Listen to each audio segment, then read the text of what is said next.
is how people really think.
Okay.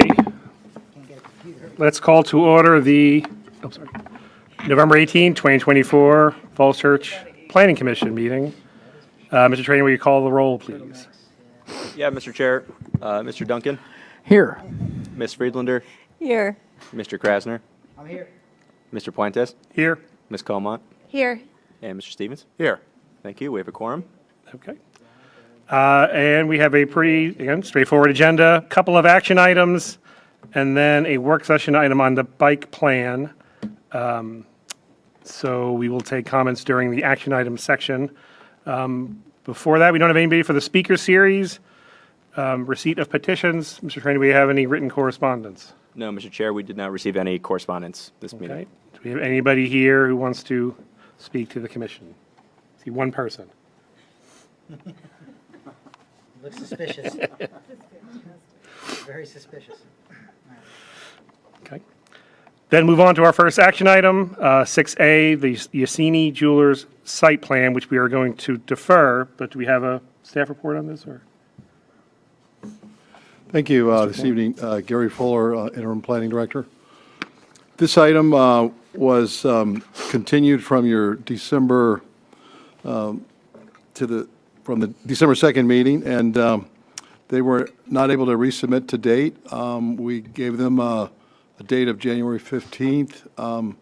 They were not able to resubmit for that date, so tonight we recommend that you open this advertised public hearing, close it, and then we would not continue this any further, and we would wait for the resubmission, and then we would do the appropriate noticing and legal advertising at that time and schedule it before you. We're looking at February at this point.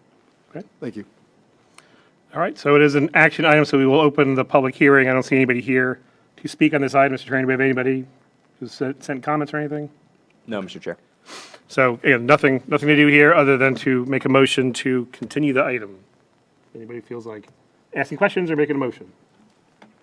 Mr. Stevens. I move that the Planning Commission close its advertised public hearing on site application number 2023-0138 for the planned Yassini Jewelers Building to be rescheduled at a later date when the applicant has revised and resubmitted final site plans. I'll second. Been moved and seconded by Ms. Comont. A roll call, please. Mr. Duncan? Yes. Ms. Friedlander? Yes. Mr. Krasner? Yes. Ms. Comont? Yes. Mr. Stevens? Yes. Mr. Puentes? Yes. Thank you. The motion passes. Okay. So we will see this, what was it, 2 weeks, or When they do we have a date? when they're ready. When they're, okay. So unscheduled, but when they will submit, okay, gotcha. Yeah, we've got it under unscheduled items for you in the future, and at this point, we're looking at a February date Oh, potentially. geez, okay. Yep. All right. Looking forward to that. Okay, item 6B, 222 West Cameron Road acquisition. I will introduce this item, and then we have the White Shields City Manager here who is staffing this item with us tonight. This item is before you as the city charter under Section 1707. The Planning Commission is required to review and make a recommendation to the city council on any acquisition of land. And so this is a property that's been identified for a number of years as suitable for a number of public purposes. And so this evening, we have it before you for review and a recommendation to council. And I will turn it over to Wyatt Shields. Well, thank you, Mr. Fuller. And I do have, I think, like 6 slides that I could go through, and I'll go through them briskly because they were in the packet, and I'm sure the Planning Commission has read them. But just to hit some of the highlights. Is your mic on? Sorry. Excuse me? Is your mic on? I'll try to be closer, sorry. So we're asking for the Planning Commission's support for the acquisition of this property under City Charter Section 1707. This has gone before the Planning Commission, and so we actually acknowledge up front we have a little bit of a procedural snafu in which the City Council has acted on this and authorized me to proceed.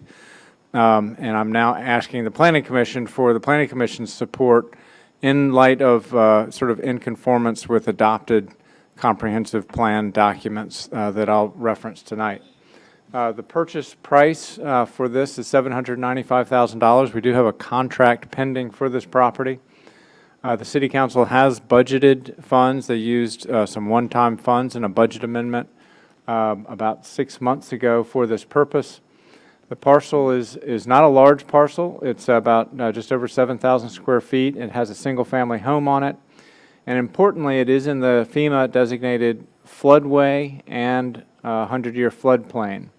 And the purpose of the acquisition is for parkland expansion, and that is really for the ultimate connection of the Cavalier Trail between where it ends at Sharrow Avenue and where it recommences at West Westmoreland Street, so that there'd be a continuous greenway all the way from Oak Street to South Maple. The second and most immediate purpose is for flood risk mitigation. Next slide. So this is a picture of the home. The land would be used for parkland and eventually as part of the greenway, as part of the larger Cavalier Trail. I will just acknowledge there is a potential short-term use. I think this is a very low likelihood, but we do have the Sharrow bridge replacement. We're believing that we'll be able to stage materials within the right-of-way or potentially at 436 Sharrow, which the city acquired a year ago. But I just acknowledge there's a very low probability that possibly some of the space could be used, given the fact that on the back side of the property there are the big floodway conduits that I'll mention in just a few slides. Next slide. So the comprehensive plan has a chapter on parks for people, and it identifies potential future parks.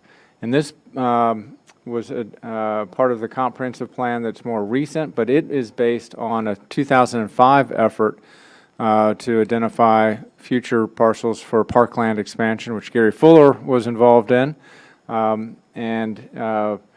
It identifies the Trips Run corridor as a potential greenway, as really all the way from Berman Park to South Maple. We've identified these floodway properties as sort of the highest priority for building this linkage. Next slide. So this is an overhead view of the floodway, and so the subject property, 222 West Cameron, is shown with the arrow, and the light blue is the floodway. So where the floodway, what that means in FEMA's terminology and under city code is that this is an area that conveys moving floodwater, and therefore there can't be obstructions in that floodway. So if this were to continue as a single-family house, they cannot expand the footprint of that house or make a larger obstruction of the floodway. Next slide. These are the, on the right is a picture of the conduits, the trips run. They're 4 4-foot by 6-foot wide galvanized metal culverts, and the two that are shown in this picture on the left-hand side are what run under the subject property.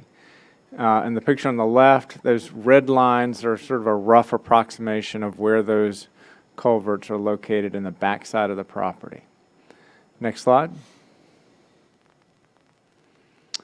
So the 2020-22, Carrie O'Danino led a pedestrian connections study, and many of its findings are actually going into the bike master plan, which we'll talk about, I believe, later tonight. The idea is to have a greenway connection along Trips Run. So this acquisition needs to be considered in the context of potentially 4 additional parcels. This plan identified 8. I'm putting forward to the Planning Commission's consideration that 4 would be necessary to complete the connection. The 8 would be a more ambitious plan, but 4 would get the job done. Next slide. And this final picture just shows the tie-in. This is public land that the city currently owns upstream of West Westmoreland Street. So if those 4 properties were able to be acquired along that Cameron Road corridor, we'd be able to connect into this parcel, which is about 2/3 of an acre in size, and then complete the greenway. So that is, there is a motion in the staff report that sort of forms what the Planning Commission is requested to do tonight. I know some of the questions are, we'll engage with the neighborhood on this. What would some of the interim uses look like? How would the city treat this property? Because this plan might take a decade plus to achieve. The city's goal would be to work with neighbors to have the property maintained in a manner that's acceptable to them, because we recognize that it will disrupt sort of the neighborhood character as we're acquiring these properties potentially. But we would want to sit down with property owners and discuss that with them, and I feel confident that we can have a decent and attractive maintenance plan in the interim period, but I'm happy to answer any questions about that. Thank you very much, Mr. Shields. So, obviously acquiring parcels and the floodplain has been part of the city's plans for a long time. So it's all very consistent, and the Greenway connection obviously makes a lot of sense. The schedule and the timing isn't ideal, given that council's already acted on it. What's the procedure? So you still want a motion tonight, though, from us? Can you talk about the city council discussion? Whatever that was Yeah, so the city council had this on their agenda on December 9th. They voted 5-1 with 1 abstention in favor of the acquisition, and for the reasons, Mr. Puentes, that you articulated. Okay, let's open it up then to commissioners for any questions or comments. Thoughts from Mr. Shields? Mr. Krasner?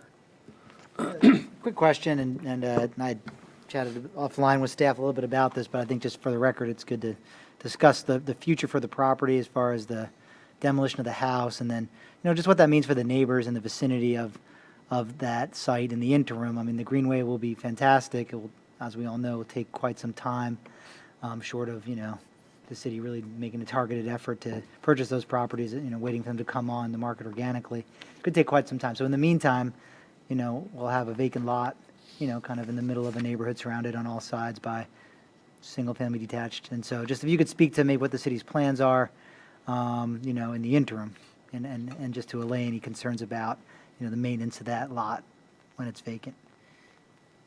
So the city's intention would be to demolish the structure that is there now and maintain it as green space in the interim period. And so at a minimum level, we would keep the grass cut and maintain the property in a manner that's similar to how other lawns are kept in the neighborhood. In sitting down with neighbors, if there are other ideas of other treatments that could be done, that's a conversation we would want to have with them, and we would take it from there. I don't want to prejudge what those ideas might be. Right. Yeah, no, I don't think we can do that, but I think the outreach, as you mentioned, to the immediate neighbors is important because I'm sure they'll have an opinion one way or the other, and it'd be good just to make sure you listen to what folks think about it, and there may be some good ideas that could come out of at least starting a community discussion about the interim, state of that lot. So, thank you. Something like pickleball, maybe. Mr. Stevens? Yes, I don't know what the condition of this property is, but is there, are there any plausible arguments in favor of just renting it out? And the city would be the landlord? So we're doing that at Virginia Village, and it is it's something that we have to be very careful about under state law in terms of what the city can do on housing. So we have the EDA in partnership, and we're putting in structures so that those properties that we're acquiring at Virginia Village can be operated as affordable housing in a way that is in conformance with state law, which has limits on the city in terms of the city municipal government doing that. This location being in the floodway is one that I'm not recommending to the city council or the planning commission that it be continued to be used for committed affordable housing. That's a policy question that the city council would ultimately make, but they have not indicated that that's what the city council would like to do with this property.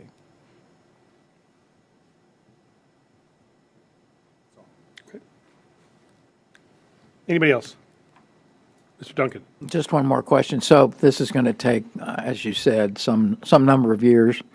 There's zero risk that there would be any change in the status of the floodway designated area. If anything, it might expand, but we're not going to look up 15 years from now and find that the other houses involved, including this one, are somehow not part of the floodway area. I think you're correct. Okay, fine. Thank you. Okay. Anybody else? Okay. As I said, it's pretty straightforward, and since council's already acted on it, it's hard to know exactly what we should do here, but I agree that working with the neighbors on the plan is clearly the way to go. I don't think that staging actually the area for the construction sounds actually maybe like a good idea. I don't know how long it's going to be, but seems like a good solution too. So, okay, in front of us then is a motion to approve this.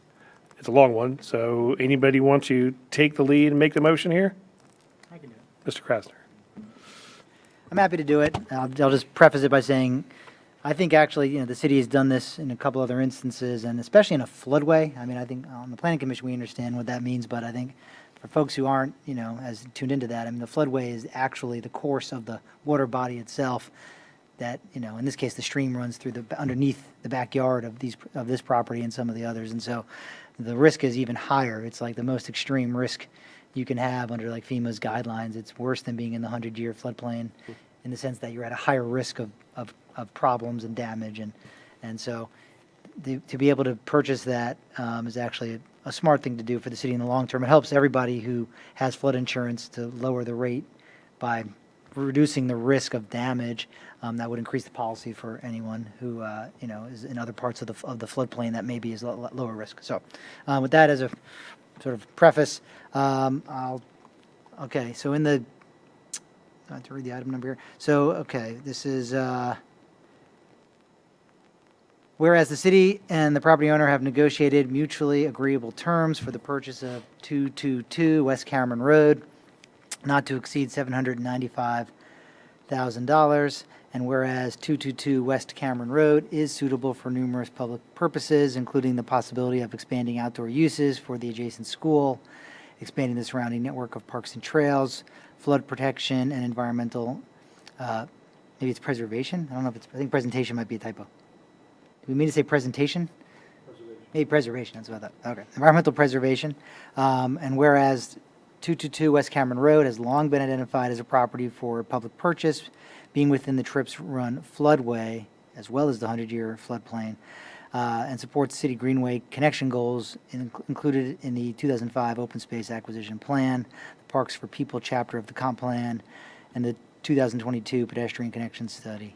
So therefore, I move that the Planning Commission recommend that the city purchase the real property addressed at 222 West Cameron Road, which is real property number 52-401-033, with the understanding that the ultimate use and design of the property will be developed through a broader community effort. Thank you. It's been moved. Do we have a second? Second. Second by Ms. Freelander. Roll call vote, please. Mr. Duncan? Yes. Ms. Freelander? Yes. Mr. Krasner? Yes. Ms. Comont? Abstain. Mr. Stevens? Yes. Mr. Puentes? Yes. Thank you. The motion passes. Okay. Thank you, Mr. Shields. Thank you. Good luck. All right. Moving through the agenda, 6C, 2025 schedule of meetings. Mr. Trainer or Mr. Fuller? Yeah, I can take this one. So we discussed a little bit last meeting about the upcoming 2025 term, that we'd be reviewing the schedule of meetings. So we've prepared what that schedule would look like right now under the current schedule of meeting every first and third Wednesday of the month. And we've also noted any potential conflicts in the right-hand column. This was done using the religious and federal holiday calendar that the city typically uses every year when looking at its scheduling.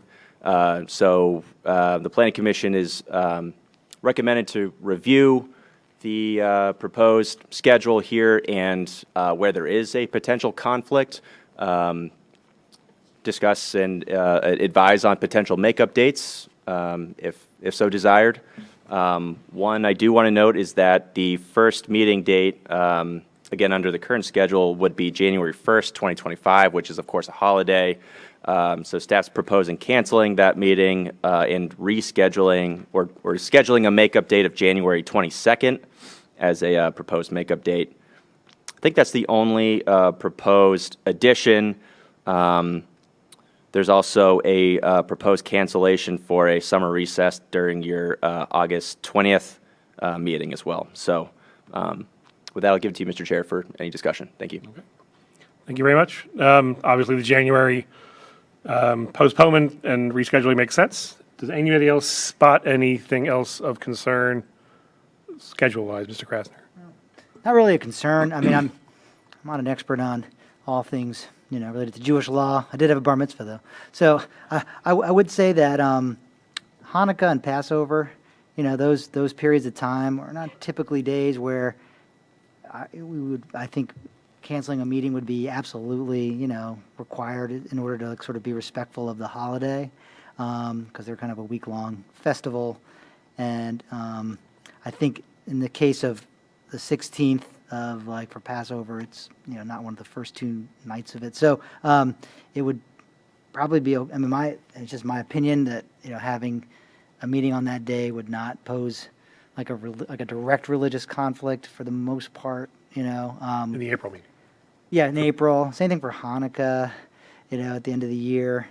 There are some folks who are more religious who maybe would disagree with me, but that's just my opinion, is that those dates wouldn't absolutely trigger a cancellation. The Yom Kippur date on the 1st, when I checked that date, yeah, that's evening. That starts on sundown, so that date, I think I would agree, if we want to be respectful of that holiday, that would make sense. But the other two, I don't know if it's absolutely necessary that we cancel. I'm just speaking kind of, with my own knowledge of the, of the religion, but so I would propose that we don't cancel those dates. But, that's up to whatever the policy of the city is. I know we have like this religious calendar. I know Mr. Stoddard used to refer to that, and I don't know like who adopts that, if the council like adopts that, or if that's like, I don't know like where that calendar comes from and who decides which holidays are on there.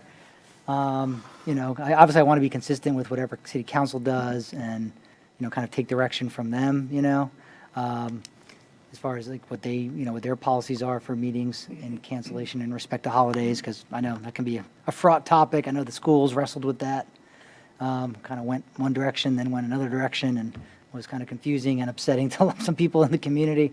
You know, to have like, you know, so anyhow, I'm just, all that to say, I want to be consistent with what the council would do if those dates were their meetings. But if it was up, it's just like my own opinion is that the April 16th and December 17th would not need to be canceled, and still, and would not, you know, cause a sort of a major conflict with the observance of those holidays. But suggesting we want to look at, I think we have canceled Yom Kippur meetings in the past. Yeah, October 1st, because that is a different holiday that only occurs for 24 hours and it starts on the sundown before. And so October 1st, the Wednesday evening at 7:30 would be the beginning of that holiday. So that one I would say we would tend to cancel that if we want to be respectful of that holiday. But the other two, like which are week-long festivals, the way that falls out, like on the 16th, which is in the middle of it, is not a day that is like a very religious day. It just falls out in the middle of that week-long festival. And Hanukkah is also a week-long festival. It does not have a particular kind of, you know, requirement on it, you know, to sort of, anyhow, without getting into like the religious aspects of it, that's just my proposal, is that we could have a meeting on the 16th and the 17th, 16th of April and the 17th of December. It may not matter, but that Yeah. week of the 16th is also spring break.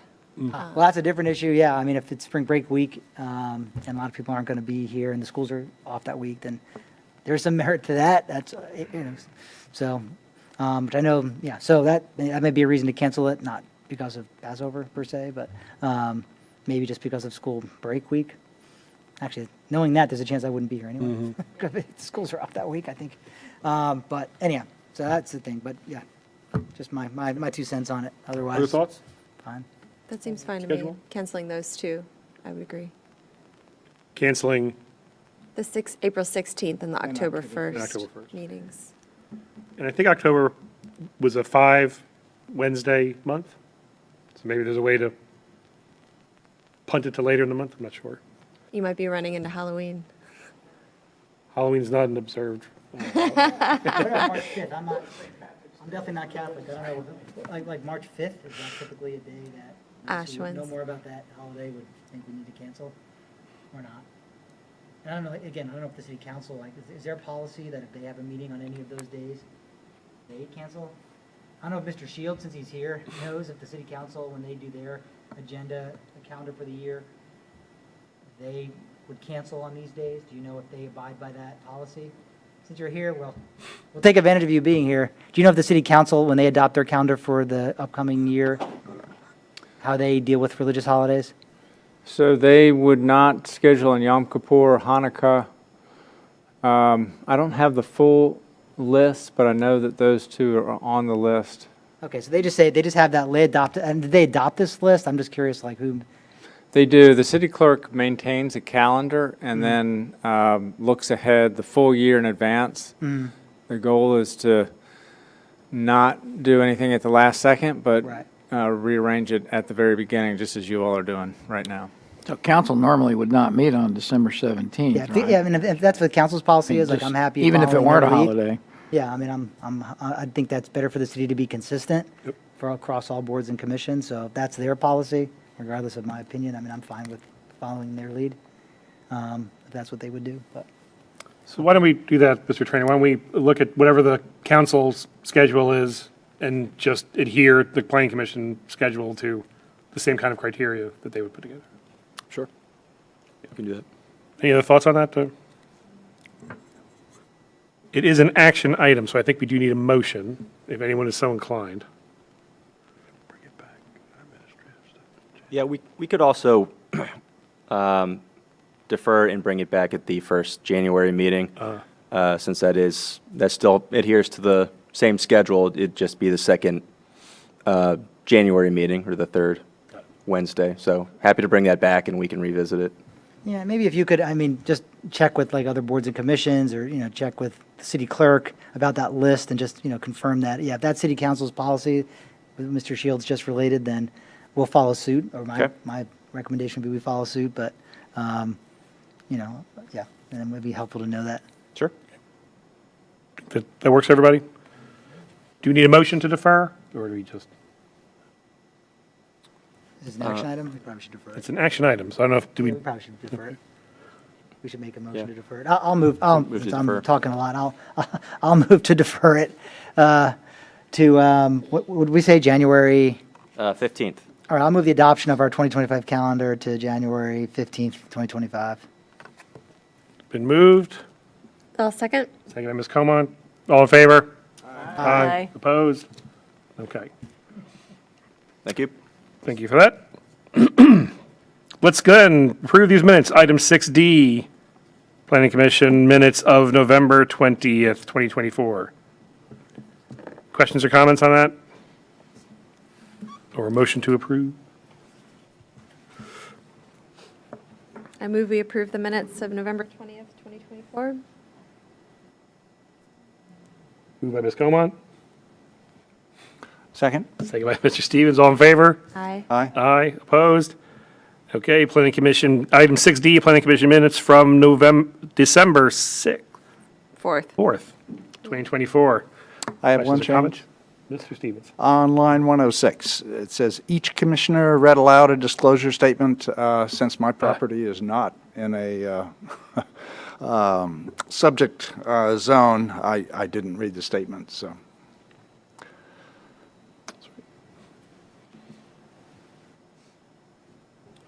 Thanks. So I'll amend I that too. Put some wording in there. Yeah. Each commissioner read.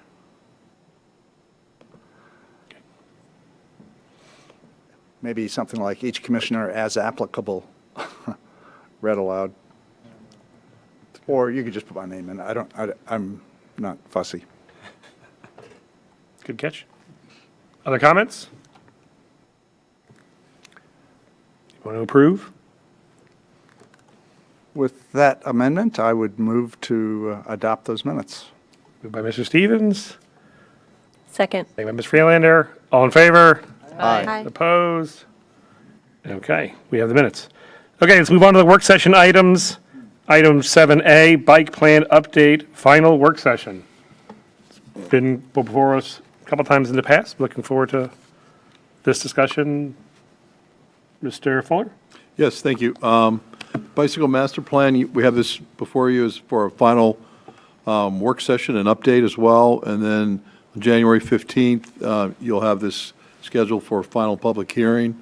And then January 27th, the council will consider final action on this item. So we have Carrie Odonino here, our principal planner and project planner on this. And she has a presentation for you this evening. Thank you. Welcome. Thank you, Mr. Fuller. Good evening, Chair Puentes and members of the Planning Commission. So as Mr. Fuller noted, the Planning Commission is requested to hold a final work session on the Bike Master Plan update and schedule a public hearing for January 15th, 2025. This item was last presented to the Commission at the August 7th work session. Updates to the staff report since that work session are highlighted in gray, and updates to the draft plan document are highlighted in red.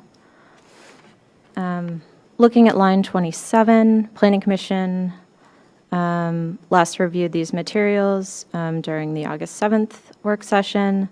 Since then, work sessions were held with City Council and the Citizens Advisory Committee on Transportation. Major changes since the last work session include updates to the vision and goals to reinforce all ages and abilities and achieving bicycle-friendly status by the year 2030. The report card from the League of American Bicyclists is referenced in the plan document to help guide implementation on page 19. In terms of future routes, all of South Lee Street and North Lee Street between West Broad Street and Park Avenue were added to the map. Annandale Road, Gundry Road, Virginia Avenue and Shara Avenue, that route connecting West Broad Street and Oak Street Elementary was added. Language was also added to affirm that e-bikes are available through Capital Bike Share on page 17. In the implementation section, language was added regarding the need for regular maintenance of facilities on page 20. And language was added regarding opportunities to strengthen existing routes on page 19. In terms of priority bike routes, the two sets of priority routes have been clearly split in Appendix B between the fiscal year 25 through 27 routes and the fiscal year 28 through 30 routes, and language regarding public engagement completed to date and committed to as part of implementation has been included on page 37. In addition to the revisions to the plan document itself, changes have also been made to the procedure for processing the bicycle master plan. A proposed resolution to amend and readopt the bicycle master plan has been under consideration by the City Council since August 5th and was scheduled for a public hearing and final consideration on September 23rd. However, following legal review and a scan of bicycle plans in neighboring jurisdictions, this revision of the bicycle master plan is now recommended by staff to be processed as an update of the city's comprehensive plan. So comprehensive plan amendments require additional procedural steps beyond those included thus far in processing the bike plan.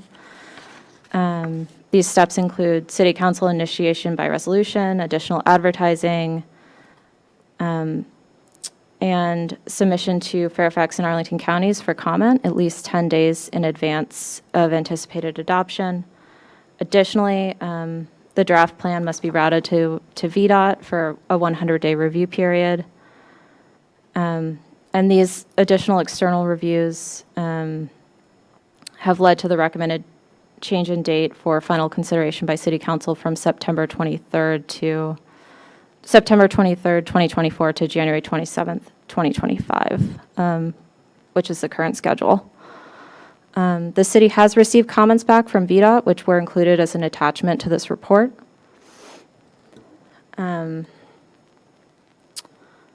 Starting on line 131, a comment response table is available by topic. In terms of the map of future routes, this map is an out-year vision for a connected and complete bicycle network. The network was developed using the principles of connecting to regional networks, connecting priority destinations such as commercial areas and neighborhoods, transit facilities and schools, connecting to designated bicycle routes in neighboring jurisdictions, and connecting islands of low-stress streets. Now looking at conceptual design on line 192, staff prepared conceptual designs for the 3 priority routes and presented the cross-sections at a series of community and neighborhood meetings.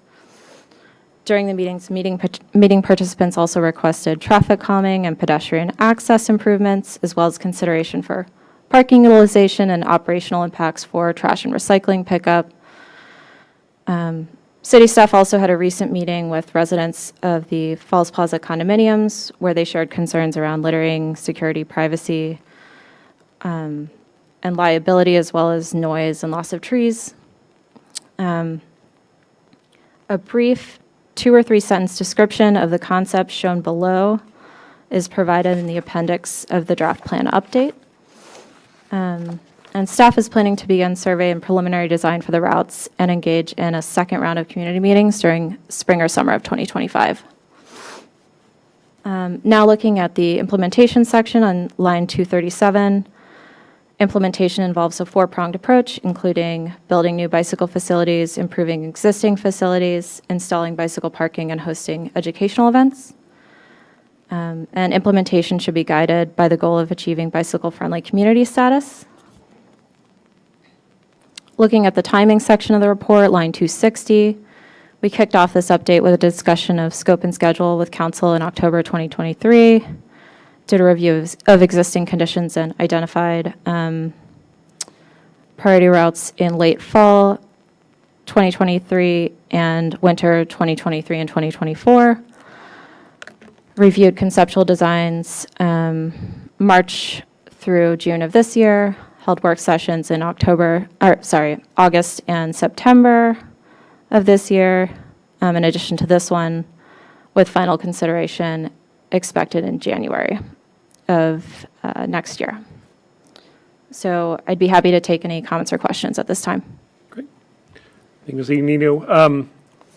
I was surprised that it seems like we've been talking about this for a long time. I know we've had presentations from Virginia Tech and others for a while, but it's certainly been before us for about a year now. It's certainly come a long way. So it's a work session item, so we'll just turn it over to commissioners for any additional comments or questions. We'll just take them all together. Anybody want to lead off? Mr. Duncan. Sure, I'll throw a couple of questions out.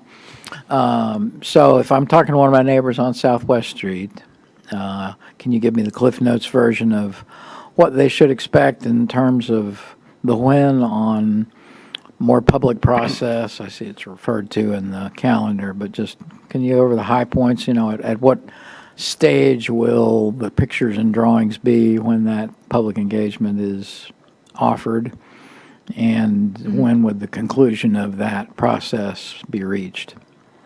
So they would be at probably like 15%, no more than 30% when we go back. And staff plans to kind of resume work on those routes in early March. So sometime during the summer, probably, and we have been asked to do that block-by-block meeting approach, so. And what's showing on the screen right now at line 228 would be the starting point for that phase of public engagement. So bicycle lane, travel lane, bike lane, parking lane, moving from west to east, I guess, would be, if not the preferred option, at least the beginning At least one of the discussion options. point. Right.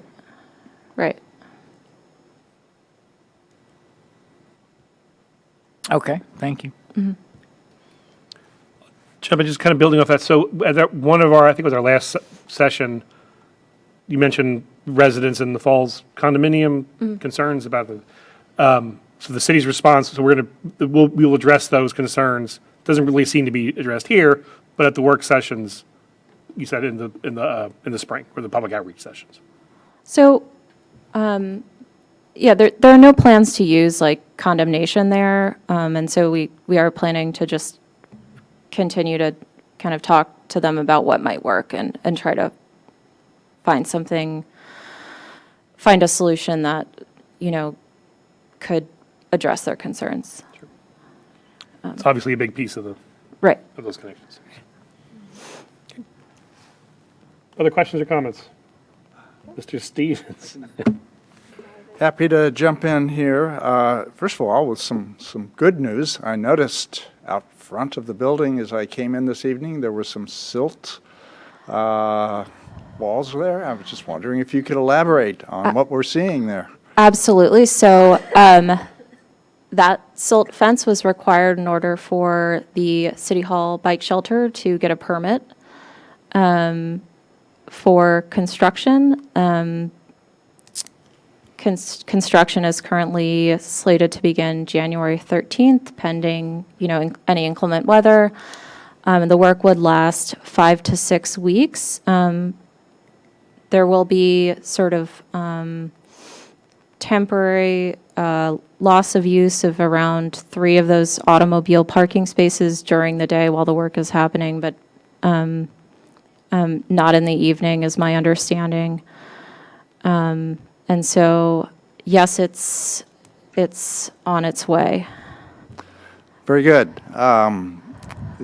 we've been waiting a long time, so it's good to see the work actually start. So thanks to staff for finally making that happen. Probably could have even used it tonight with the rain that we have out there. I had a few other odds and ends about the plan itself. I was looking at the future maps, and you've added a lot of things in there since I think the last time that we met. Annandale Road, it seems to stop at the boundary. Should it continue and meet up with Fairfax County right at the end there? I think this may have even come up at the CACT. Right now, we have it ending at Hillwood.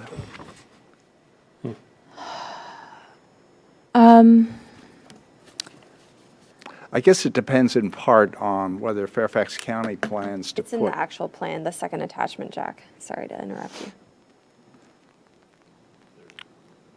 Is there a It's- page number? It's page 13.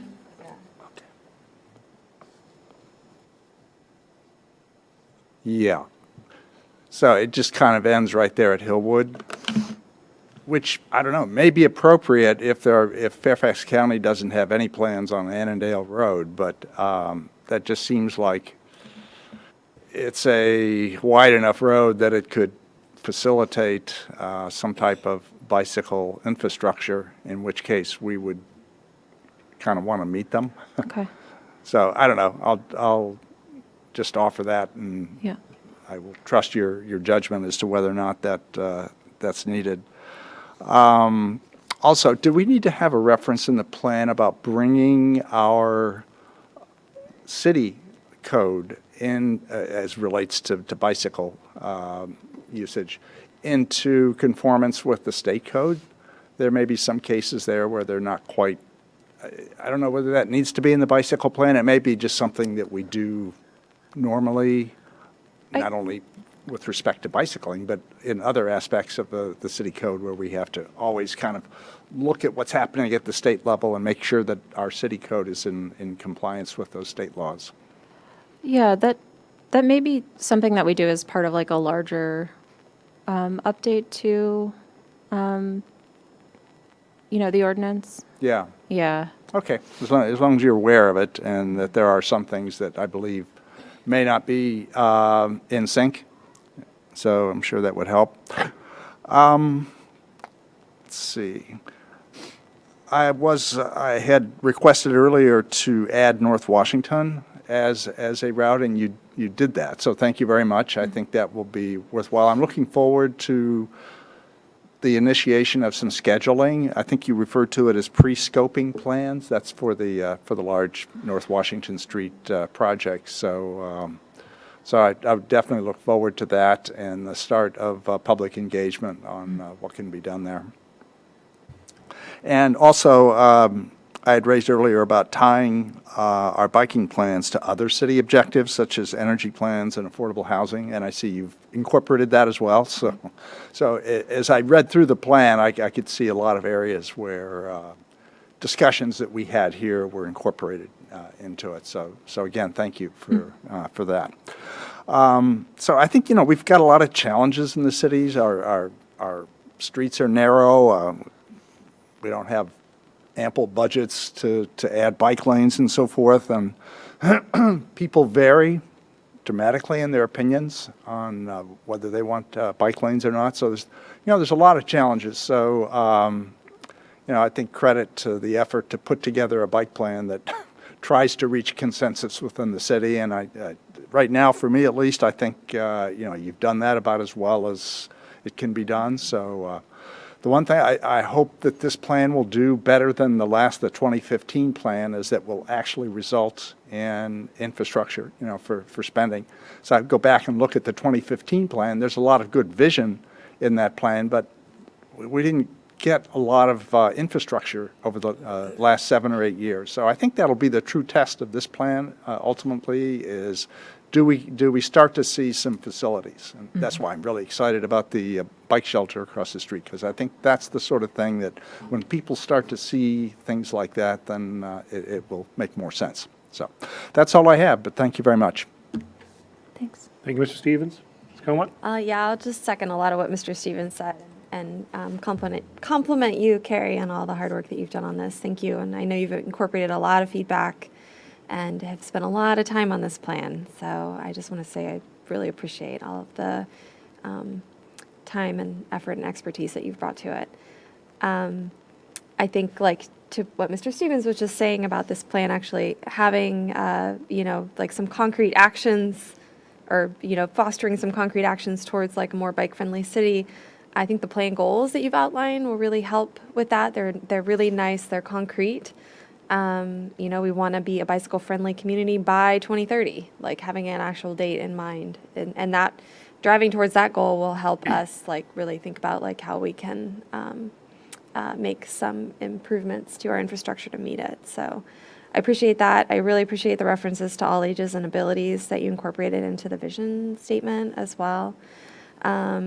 And the map is really looking great to me. It's super comprehensive, which is, I think, how it should be, because people should be able to travel just about anywhere in the city comfortably on a bike.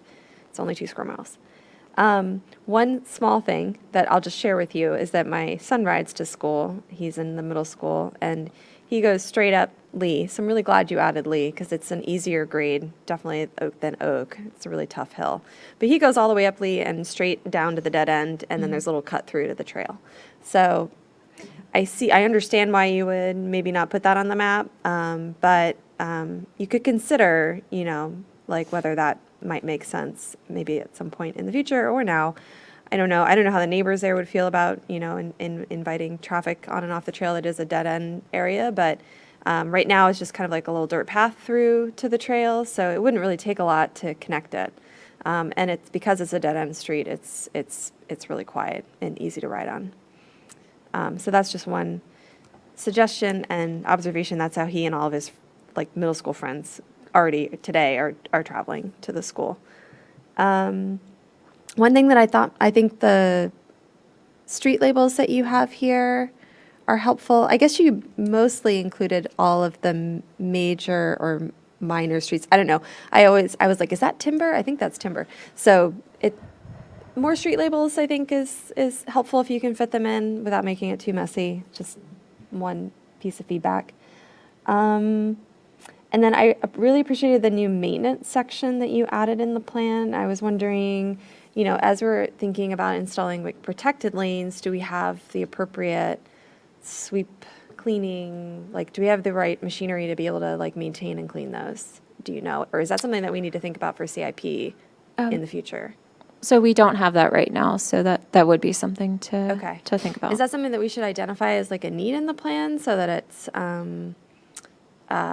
recorded somewhere as like, or is that just something that we as the Planning Commission should keep in mind when the CIP comes up?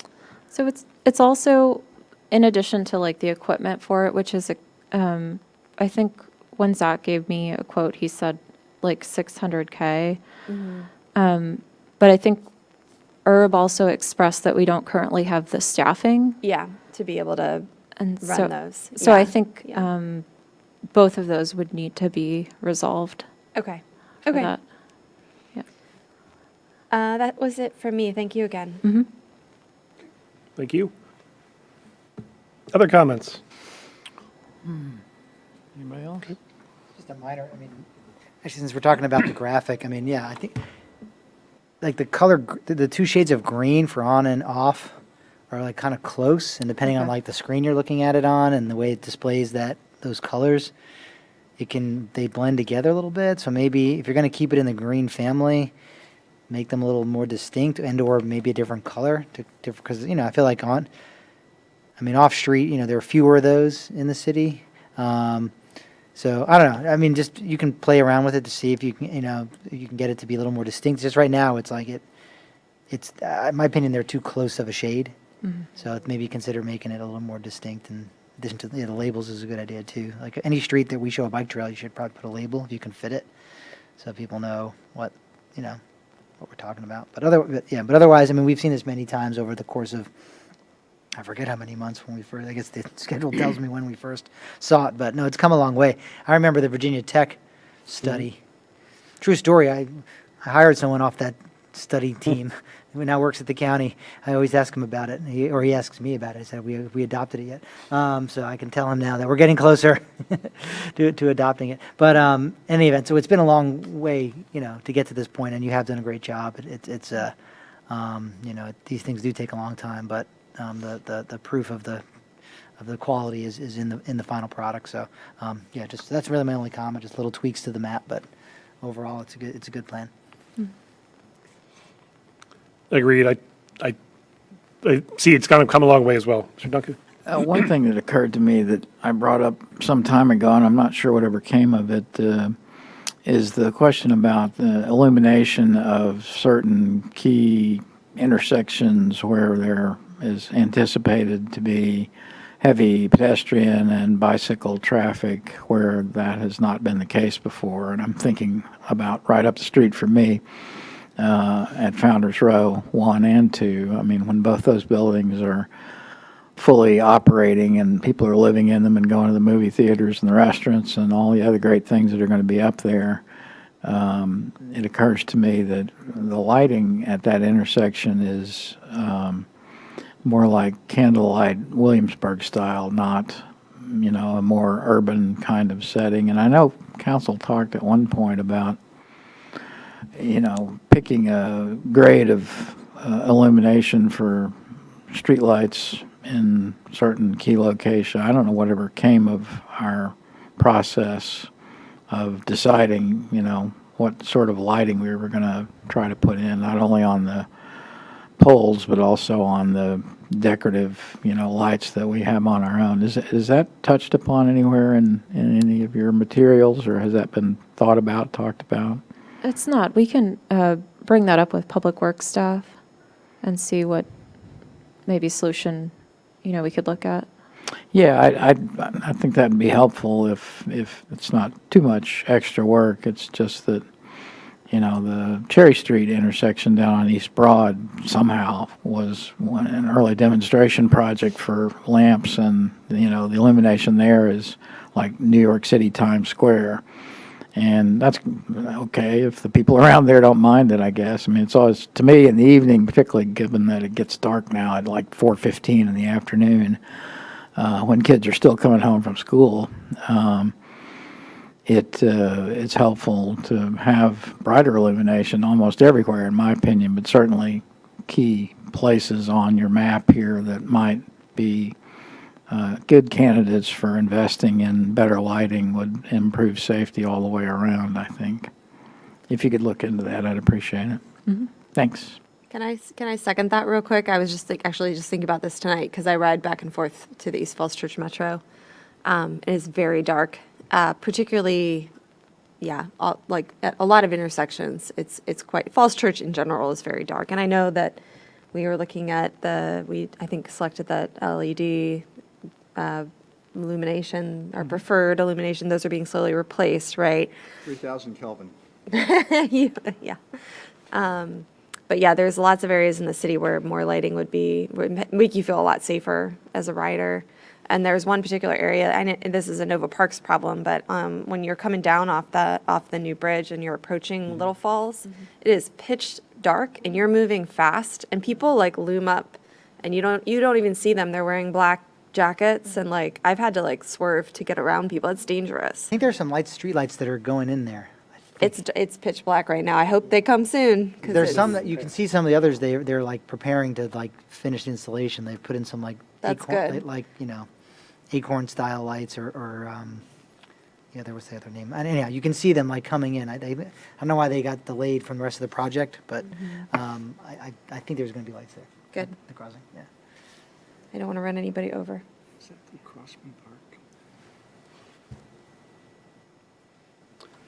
And I would endorse the Ms. Comon's idea on North Lee. I would keep Oak as well, but there is a clear connection there. I live in the neighborhood, and there's a lot of young folks, especially in the morning, definitely use that. Again, I would keep Oak. There's a lot of school traffic on that road, but I think it would be a lot better for a lot of the young folks to have that connection on Lee. And I just applaud the city for sticking with this. There's a lot of pushback aggressive bike plans these days, and we're really glad to see the city sticking with it. So if there's nothing else from anyone, okay? Well, thank you very much, Ms. Audino, and we look forward to the final movement on this. Thank you. Thanks, Gary. Okay. All right, information items 8. Before we do that, I think we missed one action item. If I could add one action item to the agenda. Mr. Chair, I move To go to back. adjust the agenda to reflect the vice It's an chair's important- important consideration. Right, it should have been item 6A. Yeah. 6F, I believe. F, I'm sorry. So this is a motion of appreciation for Mr. Robert Fuentes. All of your dedicated service on this commission. Whereas the City of Falls Church Planning Commission does hereby express its gratitude and appreciation to Fuentes for his 11 years of service on the commission from January 2003 through March 2008 and February 2018 through December 2024. And whereas Mr. Fuentes was elected by his peers to serve as Planning Commission Chair for the 2024 term. And whereas during his 11 years of service, the Planning Commission met in numerous work sessions and meetings to consider development applications, zoning code amendments, small area plans, comprehensive plan amendments, and related City Council legislative recommendations. And whereas Mr. Puentes advocated good planning and community participation in important land use and site redevelopment decisions impacting the future of the city and community. And whereas Mr. Puentes participated in reviewing and making final recommendations to City Council on complex and defining projects in the city during a time of unprecedented growth, including West Falls Church Economic Development Project, Founders Row 1 and 2, Broad in Washington, the Mary Riley Stiles Public Library renovation, George Mason Meridian High School, Big Chimneys Park redevelopment, and others. And whereas throughout his years of service, Mr. Puentes was a strong advocate for and helped improve access to alternative modes of transportation in the city for residents and employees, and was a trusted steward of historic resources and library services. And whereas during his service to the city, Mr. Puentes was appointed to serve as the Planning Commission's liaison on various city boards, commissions, and committees, including but not limited to the Task Force for Open Space Acquisition, the City Center Task Force, the Citizens Advisory Committee on Transportation, the Human Services Advisory Council, the Library Board of Trustees, the Historic Architectural Review Board, and Historical Commission. And whereas Mr. Puentes, through his continuous efforts, support, and leadership, has been integral to the Planning Commission in enhancing and improving the City of Falls Church. And now, therefore, be it hereby resolved that the City of Falls Church Planning Commission, with heartfelt thanks and appreciation of his dedicated work and valued service as a member of the Planning Commission, hereby presents Mr. Puentes this motion of appreciation on the 18th day of December, 2024. Second. It's been moved and seconded. Already I second. object, I object. Already second. I'll say, obviously, thank you very much. It's tough to step away. I'm obviously very proud of everything we've been able to accomplish. And when he added up, it actually looks like a lot of stuff. So I do appreciate laying it all out like that. But it's truly been a privilege for me. It's an extraordinarily talented group of people. I don't know if people understand that. This isn't just a lot of people with time on their hands. It's people with a lot of expertise and real skills, and including city staff. So it truly has been a privilege for me. I've always said, and I said it earlier today, I thought when I first joined that I would be bringing my education and experience to the city and that would help the city, but it's much more been the other way around. I've learned so much from you all over the years and from city staff, and so, again, been my honor and privilege, and I really appreciate the very nice words. So, do we need to vote on this? We do. I think we do. We have a motion in a second, right? I think we do. All in favor? Aye. Opposed? Carries. Again, Can we thank you. keep I the, really, can we again, keep the mic appreciate that very open? much. And Can we thank you keep to the mic staff open for for drafting this comments, just a motion. little minute or two? Please. If I might say. I think several of you may have known Rob Puentes, number one, in the 2003-8 iteration, but I certainly do recall when you and other forward-thinking, progressive voices stepped forward at that time to help us move on all the list of things that are indicated here and more. This is just a partial list. And don't diminish the significance of that first stint just because it was so long ago. A lot was accomplished. A lot of rocks that had not moved for literally decades began to finally move. And I'm thrilled for you that you were willing to come back and see some of those things that you started in the early 2000s come true, and what's now a quarter of the way through the new century. And folks who are concerned, I understand the concern that the city is changing and evolving and is not maybe what it was when they first moved here. Need to understand, I hope, will understand, I hope, that what's been done has been done very deliberately with, considerable consultation, involvement, and collaboration, and compromise, and things that, you talked about when you first came here in 2003. We're still talking about some of those things now. And that's the way it should be. If you're making change needs to be incremental. But we just appreciate the thousands of hours that you've given to the city, and who knows how many dozens of hundreds of meetings that you've been to over your long tenure. And we wish you the best of luck in everything you do going forward. I know you'll take the show, and you've already taken. I remember going to a regional meeting one time, and there was going to be a presentation by some big transportation expert, and I thought, that'd be good. I'll learn a thing or two. And Rob walks in. He's the guy.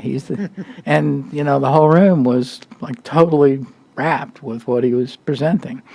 And I thought, now this is a great example of Falls Church projecting itself and its expertise and its views and opinions and knowledge over the whole region. It was a proud moment. So thank you. Thank you very much. I really appreciate that. Again, I'm not worried about the future of the city. I guess supremely talented people here, and I know there'll be supremely talented people filling in my spaces too. So look forward to the future of the commission. So. Okay, I appreciate that, and I got through without tearing up. So 8B, Director's Report, Mr. Fuller. All You right. do a good enough job then if you're not tearing up. You didn't do a good enough job. It could have been written better. I'll just start off with my report is to also associate myself with Commissioner Duncan's thoughts, because you're a two-timer for me too. So I've been here long enough that we've served together twice, and I've always appreciated your steady hand, and you've always been a real advocate, and I've appreciated that, and supportive staff and the community and the planning efforts that we've done. So we decided we weren't going to let you sign your own resolution, so the vice chair will take care of that for you. So we've delegated that duty. So anyway, thank you again. Appreciate it. Thank you. In terms of the director's report, wanted to give you an update on items that are coming up. Obviously, we don't have another meeting till the 15th, with the cancellation of January 1 being a holiday. So the next meeting on the 15th will be initially the election of officers, and then from there we have the bike plan public hearing and follow up to tonight, and then the parklets naming action, final action on that, and then the accessory dwelling unit ordinance, the board and commission listening session. So with that project, there was several public meetings, town hall style, that were planned, and so one of them has been a listening session that we've got scheduled for that evening. And in conjunction with that, I wanted to clarify, a lot of times we've done like a town hall format where, the board and commissions will have their reps there, and they will comment on the subject matter, get a presentation, and then from there, the planning commission, usually once we finish with that part of the listening session, will actually hold their own work session then, since all the material's just been presented. And you may want to do that also for the 15th, or you may want to have a separate night in which you want to do that action. The only reason I wanted to clarify that is in terms of the background materials and the focus of those for you would be dependent on whether you wanted to have your work session also that evening. So I don't know, maybe you could give that some thought, and if you have any feedback tonight or later, you can contact Jack and I. So anyway, so thoughts on that. Anything Any else? thoughts on that now, or? Yeah, I mean, any thoughts now would be appropriate. Thank you. When would be our next, when would we next see accessory dwellings, and what would it be? That's the final work session, so yeah, so Yeah. I'm trying to, the listening session, we're using that same town hall approach? Or Yeah, does that mean, does each representative from each commission have like a sort of opportunity to speak? Like a 3-minute kind of thing? Yeah, we'd be inviting, again, encouraging any liaisons or representatives from the city's other boards and commissions to come and address the commission that night.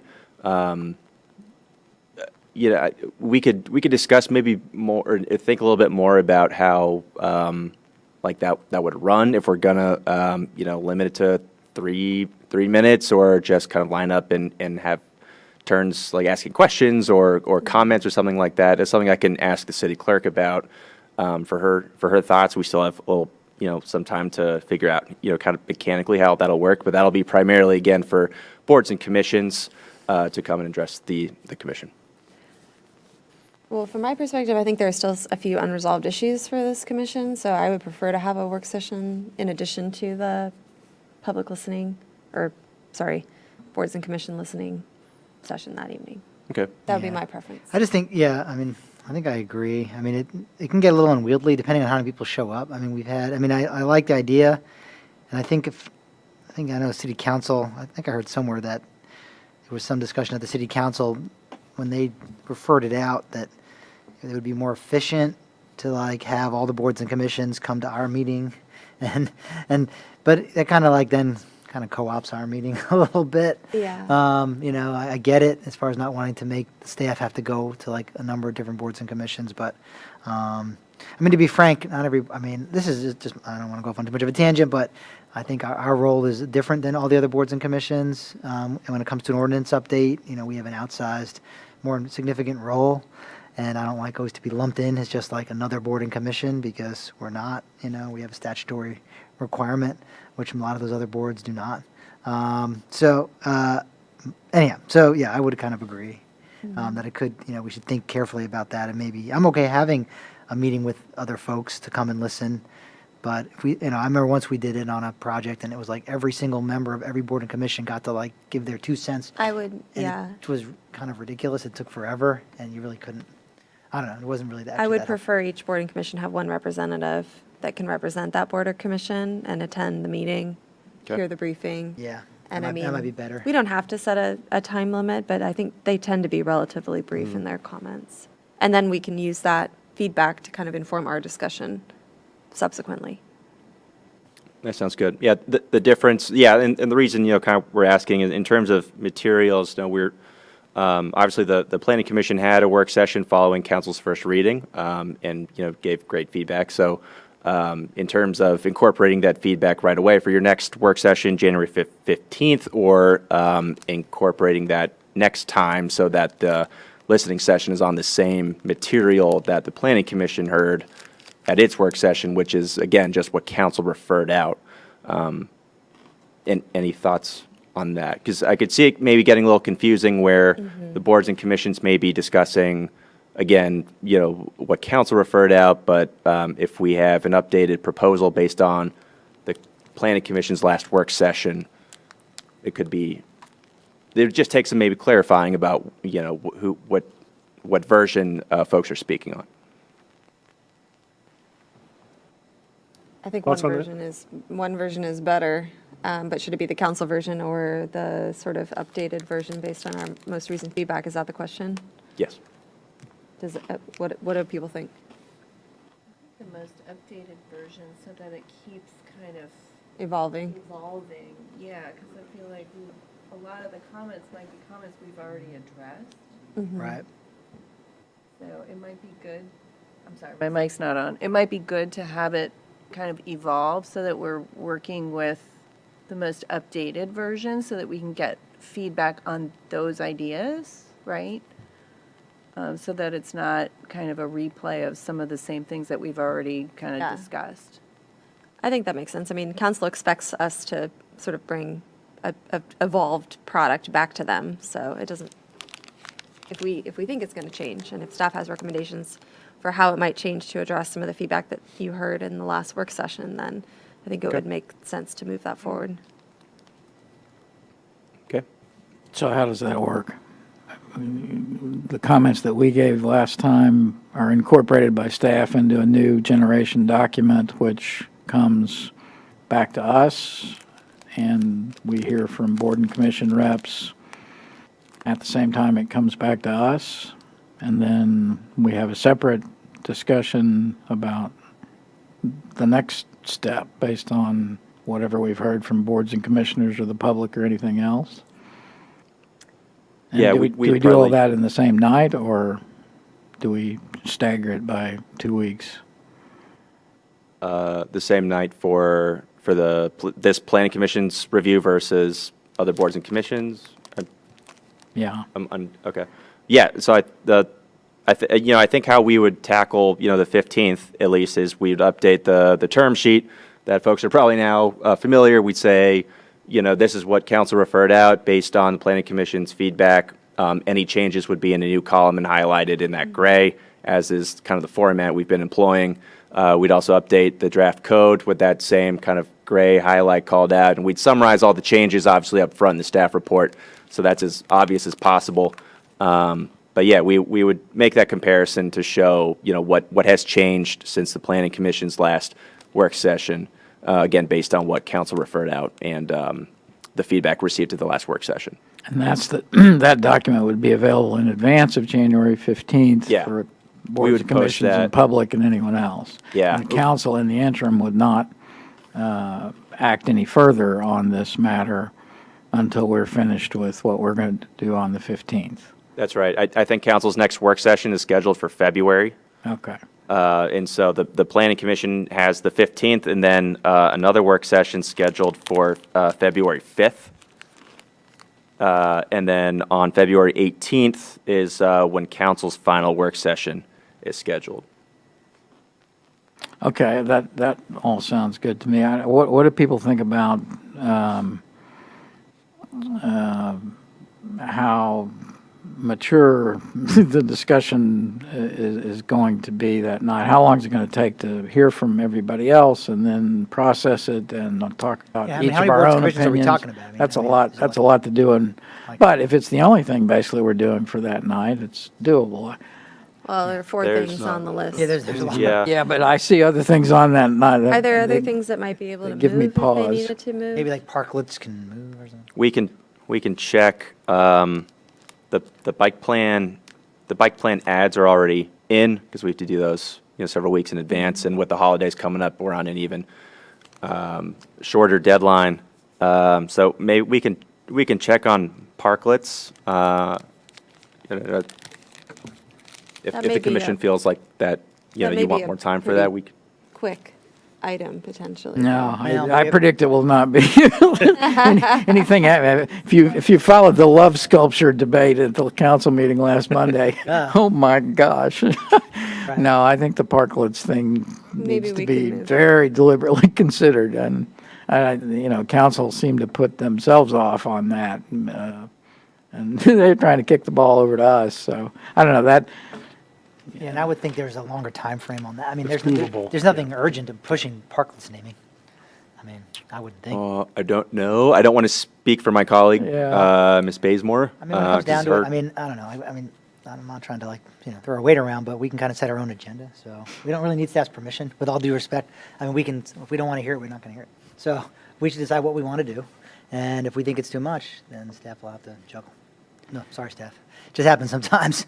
I get it. I've Well, been we're on not those. actually going to come up with a So- name for a park on January 15th, right? I Well, it mean, says it's an action, action. so I think we will have some okay. suggestions. Let me rephrase my Yeah. question. Are we, so we think we're going to come up with a name for these parklets on January 15th? I mean, really? There is a short list of names that has evolved, including, reflecting the planning commission's comments. So there would be a short list available, and, whether we're able to reach consensus on that and a recommendation, we would have to see. Well, I don't know. It's up to whoever gets elected leader of the meeting. It just seems like that's a lot. Can I propose something? That we have the listening session with boards and commissions on the 15th, and then we have our work session the following meeting on the 22nd. Assuming that we're going to hold that calendar as a tentative and schedule it. And then we've got our work session. It's in close proximity to it, and we're not, that gives us time to really kind of Dig in. think about and dig into what other boards and commissions have said, instead of responding without having that extra time. As well as work through additional issues that we may have, amongst ourselves. Exactly. That is our annual advance. I know, staff, you're still developing kind of the, program The for that a programming little for bit. that. Mhm. Yeah, we So- were going to touch on that tonight, but we were thinking along the terms of something like what we did last year. And then it would involve, starting the evening early and having a box dinner. But that was, so in other words, if you recall last year's agenda. So anyway, we would, go over the work program, talk about priorities, talk about, future work items that you would like to see, on the list and so forth. And so we would be getting an early start. What else we have on there that night is just administrative meeting. So you're talking about rules of procedure. We're not looking at any major overhauls of that this year. Then your remote participation policy is pretty straightforward. Then appointment of liaisons would take a little bit of time. And then the annual report would be available for you as well, and you would be eventually presenting that to the council at a later date. And then we had the annual advance scheduled. So usually it's an administrative night, and that's what it's set up for at this point. But I don't know, Jack, in terms of the schedule for, the accessory units, does it need to be on the 15th, or can it be a later date? Schedule. Yeah, we had some discussion on this at the last work session. So we did put the message out that to the boards and commissions that would be the date. So, yeah, I encourage the commission to keep that date. And if you want to add a work session on the 22nd, we can accommodate that. Would the commission have their own work session still following? That's the on the recommendation. on the night of the 15th as well? We would keep for the listening session for all the boards and commissions, and then we would have our own work session on the 22nd. I like that idea, too. Okay. If we think And on it's the doable 20 to pair the advance with a work session Yeah. on ADs. And so in that case, the planning commission wouldn't have their own separate work Correct. session on the 15th following. That's right. Move it to 22nd, yeah. We'd move it. We'd And do so it does on- that change any thoughts on the materials at all, presentation? The staff report and any updated recommendation?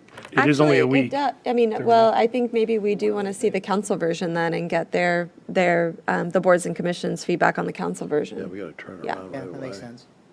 So- And then for the 22nd, you would incorporate the feedback that you heard from our last work session? And maybe a few comments, stray comments? Yeah. That sounds good. I also want to point out, we have the last two open house sessions scheduled for early January, the 7th and the 12th. That's a Tuesday and Sunday. More information on that is available on the accessory dwelling update website, and we're going to be advertising that in the news press and social media, all the regular channels that we've been doing that, but I just want to highlight those two meetings as well. A question, just to back up just a second. So the boards and commissions would not be looking at what our last work session was, but just on the city council version, why wouldn't we want them to look at our last version that also has the city council version in it? So that they can comment on all of that and let it keep evolving. But do we have a version? I mean, when you say the last version, I mean, what city council referred out, like technically now is the official version, and now all the boards and commissions are chewing on it. I mean, Yeah. so we don't have a version of our own yet. We made comments in the work session, but You're looking for staff changes to comments we made at the last. Yeah, planning or do the boards and commissions get a copy of our work session thoughts on that? On what the council Just the recording, forwarded out? it's available. They're not going to get a modified version. They're going to get the council version, and they're going to be Okay. taking that to their respective groups, Okay. commenting on that. And, you'd have the benefit of having it a couple times and be a little more informed, having heard their comments. And so then your subsequent work session would be a little more informed, but you're still working off, what was referred by the council, and then you've got some better information, so you would make your recommendation based on having a little more information, having had that listening session. Okay. I would want to hear some of their feedback, though, on our work session, just to see what the thought process was with that, or that's not. Can what staff we make a could- point to walk through those? What we could do maybe is maybe not update the recommendation yet, but flag some of those conversational pieces that were raised at the last meeting, like in the kind of comment response table, which is another Yeah. thing that we employ often, and without, we could leave the response blank, but highlight those issues that were raised previously, maybe to help foster some of the discussion. I think that would be helpful, just to kind of get a litmus or read on what those other boards and commissions are thinking about some of the issues that we were looking at, too. That would be great. Okay. Thank you. So what I'm hearing then, just to summarize, we're gonna keep in terms of the actual recommendation, we'll keep what council referred out without making any updates to the proposal based on the last work session, but we'll flag again those issues raised at the last planning commission meeting for further discussion on the 15th, and then on the 22nd, we'll come back with responses to those In the issues. final work session, And then the final work session is scheduled for February 5th, with a public hearing, again, scheduled right now for March 5th. sound good? That sounds good. Could I ask another question that's related to at least the administrative part of it? Does anybody know what the council schedule is for filling the seats that are up on the planning commission? When are the appointments committee going to finish interviewing, and would council vote and all that? Sounds like a process that's going to take most of January, but I don't know. I think you're as well as informed. Yeah, the process is going on now, so they're aware and working on it. So, as to when they're going to finish, we haven't heard any updates to that. But, they're moving forward on it, so we're encouraged by that. So, Yeah, no, I know several people have applied, including incumbents and so forth. I don't know anything about what their timetable is. It's just that when we get to the part of, assigning liaisons, it would make sense to have everybody who's going to be serving the full next year, rather than do it once and then have to redo it again, or give the newcomers leftovers or whatever. Anyway, just a thought. That's a good point. yeah, we'll keep track of that. That's a good point. So when we get together on January 22nd, if we can include them in that process. If not, in the past, I know we've had commissioners change, and so we would just revisit that, and usually they would express some interest, and others would express interest in things maybe they didn't want to continue with and would be willing to swap. So anyway, but that's a good point. We'll keep tabs on that, so if we can coordinate with the 22nd. All right, it's good discussion. Anything else, Mr. Fuller, on the? I just, I've covered the January 22nd, basically administrative meeting. And then in terms of the following meeting, we have on the 5th, we have an item, a waiver that's an RPA, Chatta Walk, that's been applied for, and we expect Department of Public Works to process that, and there's a waiver request that the commission would see, and so at that point, we would be bringing that in February if it's ready or soon thereafter. So that's tentative. And then Yassini Jewelers, once again, tentative on that site plan. And then the Quinn site plan, we would have a work session on that, tentatively also scheduled. And then the accessory dwelling unit final work session is scheduled on that. So those are coming up. Also, following that in February, we have CIP and as well as the affordable living policy. We would have a work session on that. And so there would need to be a council initiating session on the affordable living resolution and so forth. And so, once those get going, we'll be seeing that in February. So just wanted to give you a heads up on that. And the last kind of administrative thing regarding the calendar is today by email, invites were sent out to the chairs of different board and commissions regarding the ULI TAP, and that's for the Gordon Road, the property yard, as well as the whole triangle, the 15 acres, in terms of looking at future reinvestment and land uses in that area. So it's really twofold. It's looking at the city facilities in the Gordon Road area, and then the overall triangle, 15 acres, in looking at that. And so one of the request is to have the request went to the PC chair, so either the PC chair or designee would be a representative to the ULI TAP. The dates are listed on your calendar, January 30th and 31st. What would be involved is on Thursday, January 30th, from 11:30 a.m. to 1 p.m., there would be a stakeholder focus group meeting, and that designee from the Planning Commission would participate in that. Following day, on Friday, January 31st, in the afternoon, 3:30 to 5, there would be a kind of a final presentation with the results, and so that same representative could participate in that. So anyway, if you knew who that, you haven't discussed it yet, but if you were to decide who that representative would be, I would appreciate if you could communicate that to Jack and I as soon as possible. At this point, you're not scheduled to have an election of officers till the 15th, and then, you're looking at, deciding a lot of these kinds of things, even the following of January 22nd.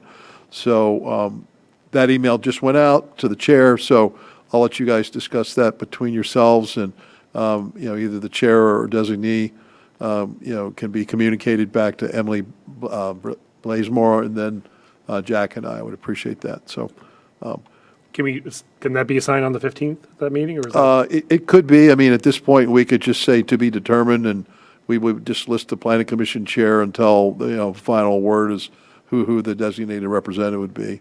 So yes, we could Given hold the that. change, it seems to make sense. Yeah, and so on the 15th, so maybe, you can think about that, and the 15th report back, and then that representative can participate on Thursday in that focus group, for a couple hours, and then participate in kind of seeing the report out, so. It's a big Right. commitment, but it's a really important project, obviously. So. Yep. All right, well, thank you for your interest in that, and that wraps up my report for this evening. Thank you. Okay. Thank you, Mr. Fuller. All right, 8C, we'll just do correspondence and any other planning commissioner reports. Okay. Mr. Trainer, anything else on your end? No, Mr. Chair, thank you again. It's been a pleasure working with you. Okay. I'll just thank you all for everything. Thank you for a very productive year. Thank you for everything you've been able to accomplish, and I wish you all happy holidays to you and your families. We are adjourned. We'll miss you.